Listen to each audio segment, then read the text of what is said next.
अब कुछ बात कर लेते हैं पीटीआई और हुक्मरान इत्तेहाद के दरमियान मुज़ाकरात की। तो इसके दूसरे दौर के एक रोज़ बाद इस्लामाबाद की इंसदाद दहशतगर्दी अदालत ने पीटीआई के 26 नवंबर के एहतजाज के दौरान गिरफ्तार होने वाले 250 मुल्ज़िमान की दरख्वास्त ज़मानत मंजूर कर ली है। अदालत ने मुल्ज़िमान को 5-5 हज़ार रुपये के मचलकों के एवज़ ज़मानत पर रिहा कर दिया है।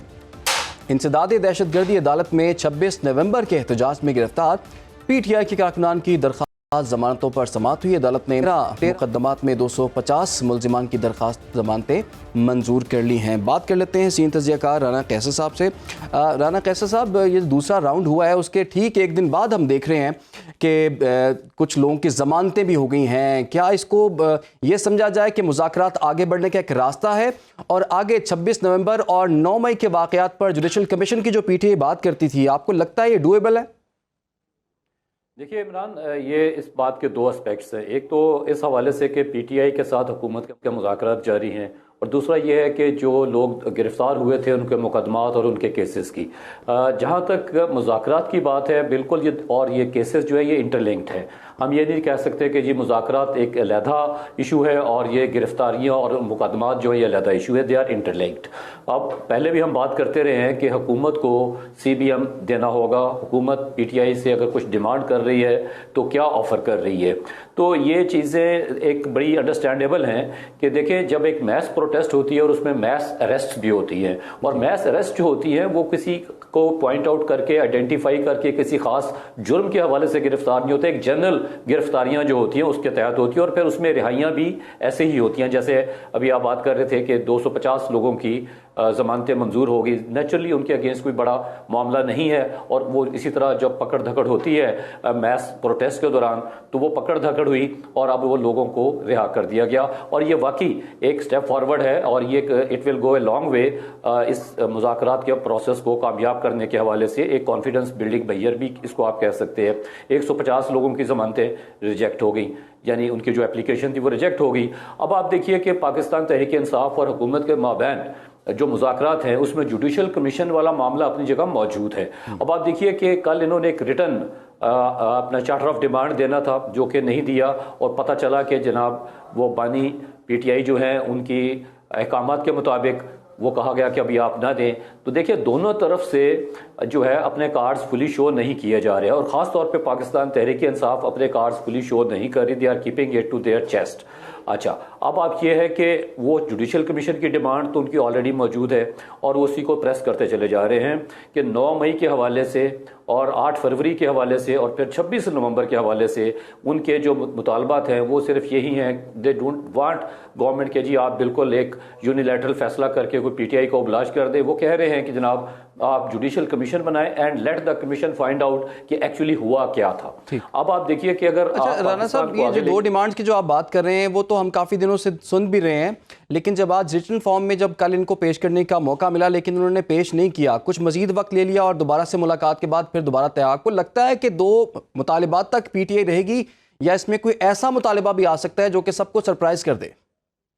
देखिए, सबसे पहले तो वो डिमांड कर रहे थे कि जी जो लोग पॉलिटिकल वर्कर्स हैं इंक्लूडिंग बानी पीटीआई, उनको रिहा किया जाए। अच्छा, उस हवाले से तो अदालतों में मामला चल रहे हैं, वो प्रोसेस ऑफ लॉ है, वो कंटिन्यू करेगा अनटिल अनलेस कोई गवर्नमेंट एमनेस्टी दे देती है कि जनाब ठीक है ये मामला जो थे ये इसको हम एमनेस्टी देते हैं, इनको ख़त्म करते हैं, हम पॉलिटिकल रिकन्सिलिएशन की बात करते हैं, we have to move forward, तो होगा। लेकिन उसमें सिर्फ हुकूमत ही नहीं है, उसमें एस्टेब्लिशमेंट का भी एक बहुत बड़ा रोल है, चूँकि जो इल्ज़ामात हैं वो ये है कि जी जीएचक्यू पे भी हमला हुआ, कोर कमांडर हाउस यानी जिसको जना हाउस कहा गया उस पे भी अटैक हुआ, दीगर तंसीबात जो है इंस्टॉलेशंस है वहाँ पे भी अटैक हुए। तो so the matter is not very simple.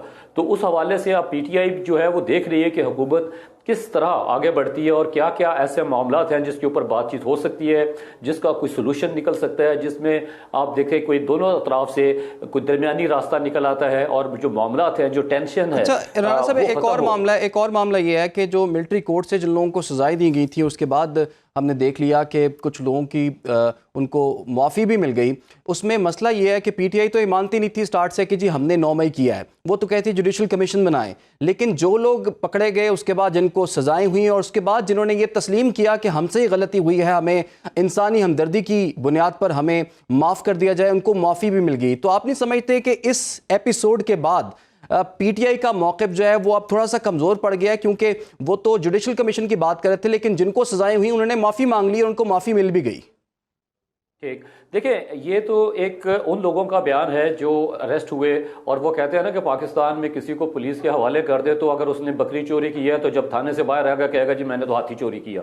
तो बहुत सारी चीज़ें ऐसी होती हैं जो अंडर क्वेश्चन भी होती है, अंडर ड्यूरस भी स्टेटमेंट्स आ जाती हैं। बट एनीवेज पीटीआई इसी बुनियाद पर बात कर रही है कि जुडिशल कमीशन बनाया जाए ताकि देखा जाए कि हक़ाइक़ क्या हैं, क्या जो स्टेटमेंट्स आ रही हैं, जो कन्फेशंस हैं, क्या वो वाकई फ्री ऑफ ड्यूरस हैं या अंडर ड्यूरस हो रहे हैं और किस तरीके से। लेकिन देखिए दोनों तरफ से मैं इसलिए आपसे कह रहा हूं कि बिल्कुल कोई ऐसा माहौल नहीं है जिससे आप ये कह सके कि बिल्कुल जो मामला तय पा चुके हैं।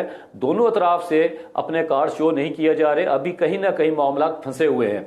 और पाकिस्तान तहरीक इंसाफ का जो मौक़िफ़ है वो इसी वजह से ये है कि जुडिशल कमीशन जो है प्रोब किया जाए कि इंडिपेंडेंट इंक्वायरी हो, यह नहीं कि पुलिस की कस्टडी में या किसी और इदारे की कस्टडी में इन्वेस्टिगेशन हो और फिर at the end of the day जब अदालतों में मामला जाए तो वो खत्म हो जाते हैं। बहुत सारे मामला ऐसे भी होते हैं तो जो अदालतों में जाते हैं सिविल कोर्ट्स में फिर वो खत्म हो जाते हैं क्योंकि लैक ऑफ एविडेंस होती है और कोई ऐसा प्रोसिक्यूशन के पास कोई जवाब नहीं होता कि उसको साबित कर सके।